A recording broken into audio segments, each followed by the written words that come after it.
Hey Sadhguru, thanks so much for coming. I'm Ethan. And my question revolves around, so as you've explained, you know, business has this fundamental like self-interest that ends up driving value for others. And I think at the personal level, a lot of us will be more open to like leading in a more conscious way if we also see it, fulfilling our self-interest.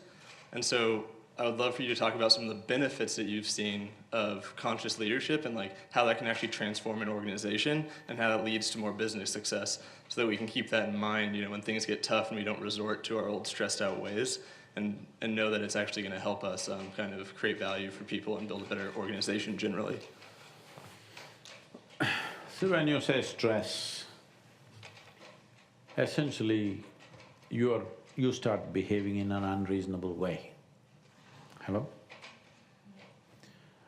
Behaving in an unreasonable way means whenever people do something that you think is not in line with what you think should happen, you give them a piece of your mind.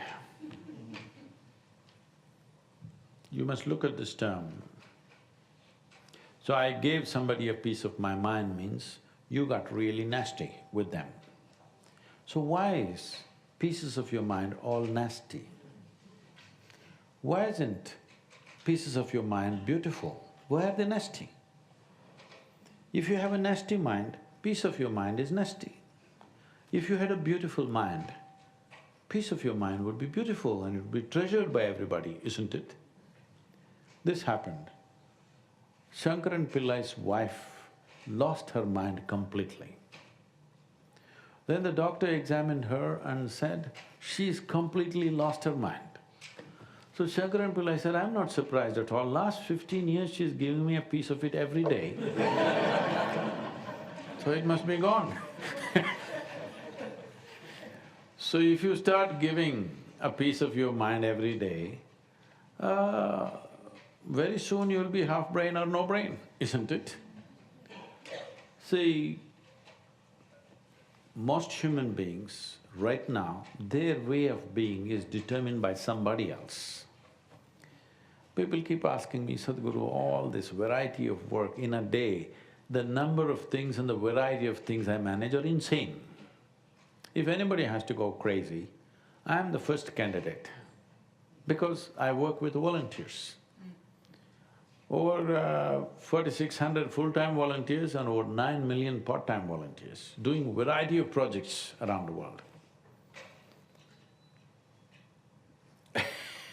Working with volunteers means they didn't all come out of Berkeley business school and they know what to do. No, nobody's trained for the job. Enthusiastic, but they don't know what the hell to do. And you can't fire them because they're volunteers. Try to work like this with people, you'll go crazy in 3 days.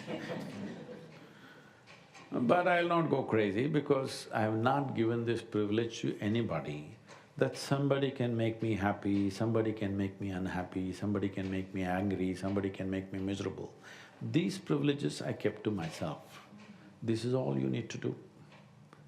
This is what consciousness means. That means what happens within you happens the way you want it.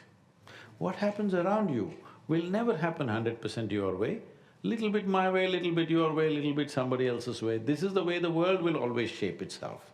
But what happens within me must happen the way I want it. If everything within you happened the way you want it, would you keep yourself blissful or miserable? Blissful, of course. So right now, the simpler way of approaching is just this.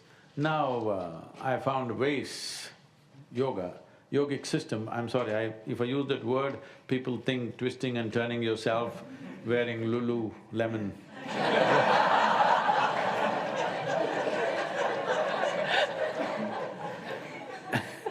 No, the word yoga means this, the word yoga means union. Union means you consciously obliterated the boundaries of your individuality. This is yoga. You can sit here and do it, stand and do it, in your workplace you can do it. Essentially, you obliterated the boundaries of your individuality. That means you're breathing life. One important aspect is, right now education is seeing how to increase your memory, right? Knowledge means memory. But the yogic systems are always looking at how to enhance the life that you are. When I say life that you are, see, this is my body, that's your body. This is my mind, that's your mind. These things will never come together. Here and there, you can do little companionship and looks like mind has come together. You can do little sexuality and think bodies have come together. But this is my body, that's your body, do whatever you want. This is my mind, that's your mind, do whatever you want. Yes or no? But there is no such thing as my life and your life. This is a living cosmos. You captured some, I captured some, that's all. Now how much you capture, this will determine how significant a life you are. Right now, if you have big muscle, small mind and a smaller level of life force within you, you will see your body will speak always first. This was how humanity was for a long time because man's muscle was everything. Once the machines came, man's muscle went backwards. Right now, all these institutions are built to prove that man's memory is everything. But in the next 5–10 years, like how man's muscle went away, there was a time if you had big muscle, we would have made you the boss of this place. But today we will maybe keep you as a security person out there. We won't make you the boss. Similarly, if you have big memory, today you may be the boss. Once these gadgets come, which have more memory than you, your memory will not mean anything. So what will be the value? What will be the value of being human?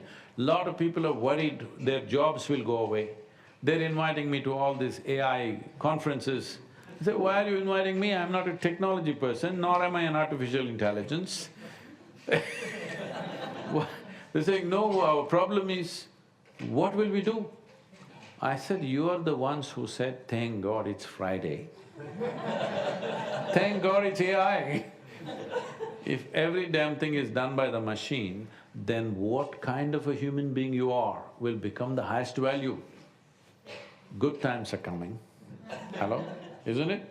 People with big muscle, when they were the leaders, world happened in one way, for everything they bashed. Even now, I think all your movies are like that only. The big guy is always bashing somebody else.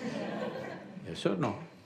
Big guy, big fist or big gun is still dominating, though in the world around it's gone away, in the movies it's not gone. Now big memory is ruling, that will also go. So what will rule? Depends how conscious and how wonderful a human being you are, that will become the highest value. And that is the most important thing, because you are the only creature that we refer to as human being. We don't call a tiger being, an elephant being, a grasshopper being. We don't do this, only to you, because you are supposed to know how to be. How far away from truth are we? But if you know how to be, how would you be? Highest level of pleasantness for yourself, isn't it? If you are in a… have you noticed this? On a certain day you feeling wonderful and you are so wonderful to everybody around you. Another day you're feeling a little nasty within yourself, you give a piece of it to everyone.